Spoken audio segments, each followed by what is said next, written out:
குரு பிரம்மா குரு விஷ்ணு குரு தேவோ மகேஸ்வரக குரு சாட்சா பரபிரம்மா தஸ்மை ஸ்ரீ குருவே நமக. வணக்கம் நேயர்களே, நான் உங்கள் பரம்பரை ஜோதிடர் திருமதி பிரேமலதா தமிழ்மணி, சிவசக்தி ஜோதிட நிலையம், ஜேடர்பாளையம். இன்று இந்த வீடியோவில் நாம் பார்க்கவிருக்கும் தலைப்பு 2025 வெளிநாடு செல்லும் யோகம் யாருக்கு என்பதை பற்றி தெளிவான விளக்கங்களுடன் காண உள்ளோம். பிறக்கவிருக்கும் புது வருடம் 2025 வெளிநாடு சென்று படிக்க அல்லது சம்பாதிக்க ஆசையா? உங்கள் ஆசை இந்த புத்தாண்டில் நிறைவேறுமா? தெரிந்து கொள்ள வீடியோவை ஸ்கிப் செய்யாமல் கடைசி வரை பார்க்கவும். ஜாதகத்தின்படி ஒருவர் வெளிநாடு செல்ல பல விதிகள் உள்ளது. ஒவ்வொரு விதியாக நாம் வரிசையாக பார்க்கலாம் வாங்க.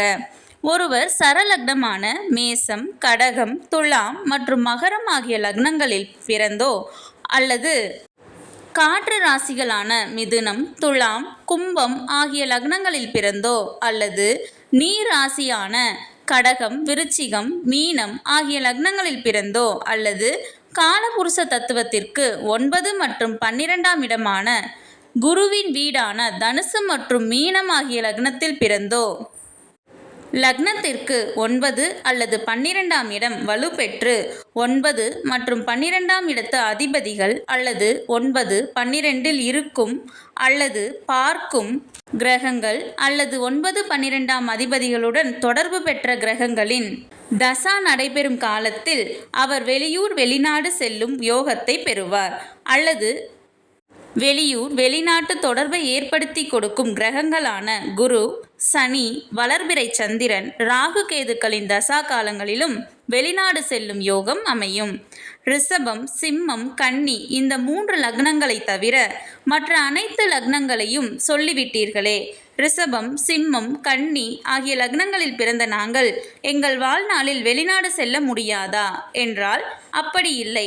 சரலக்னம், நீர் லக்னம், காற்று லக்னம் காலபுருஷ தத்துவத்திற்கு 9 மற்றும் 12ஆம் இடம் ஆகிய தனுசு மற்றும் மீனம் ஆகிய லக்னங்களில் பிறந்து 9, 12ஆம் இடம் வலுப்பெற்று அதற்குரிய தசா நடைபெற்றால் அதில் வெளிநாடு செல்லும் யோகம் அமையும். அதேபோல் மற்ற லக்னங்களில் பிறந்திருந்தாலும் குரு, சனி, வளர்பிறை சந்திரன், ராகு கேதுக்கள் 9, 12ஆம் அதிபதியுடனோ அல்லது 9 மற்றும் 12ஆம் இடத்துடனோ தொடர்பு பெற்று அதற்குரிய தசா நடைபெறும் காலத்தில் கடினமாக முயற்சித்தால் நிச்சயம் வெளிநாடு செல்லும் யோகம் கிட்டும்.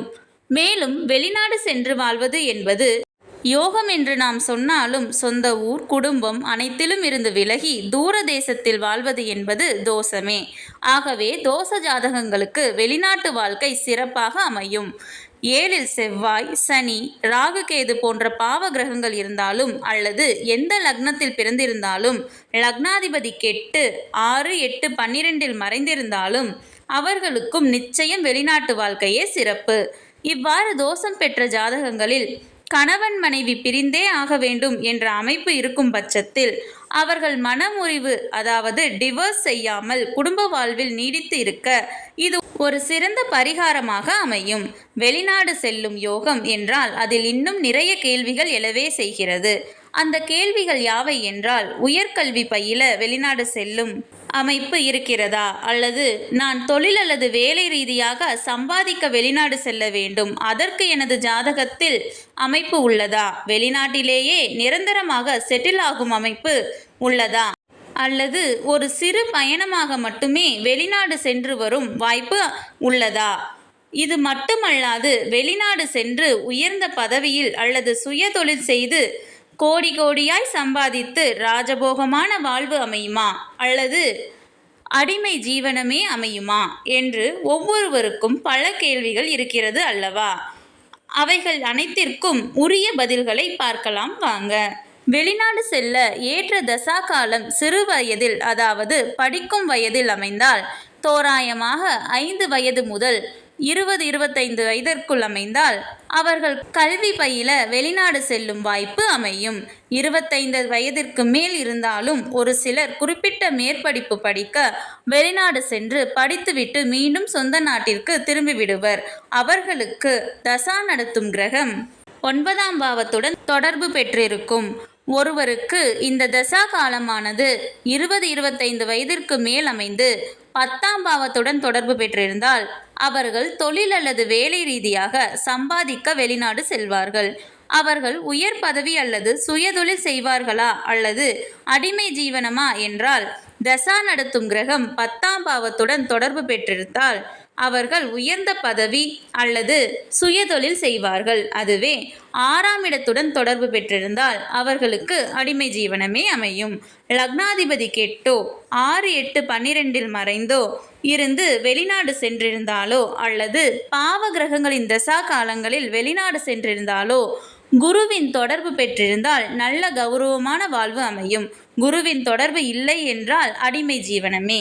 அடுத்து அங்கேயே செட்டில் ஆவார்களா, குறுகிய காலத்தில் திரும்பி வந்து விடுவார்களா என்றால் தசா நடத்தும் கிரகம் 9ஆம் பாவத்துடன் தொடர்பு பெற்று அடுத்தடுத்து வரும் தசாக்கள் வெளிநாட்டில் தங்க சாதகமாக இல்லாத பட்சத்தில் அவர்கள் வெளிநாட்டில் கொஞ்ச காலம் தங்கிவிட்டு அவர்கள் சென்ற நோக்கம் முடிவடைந்தவுடன் திரும்பி சொந்த நாட்டிற்கே வந்து விடுவார்கள்.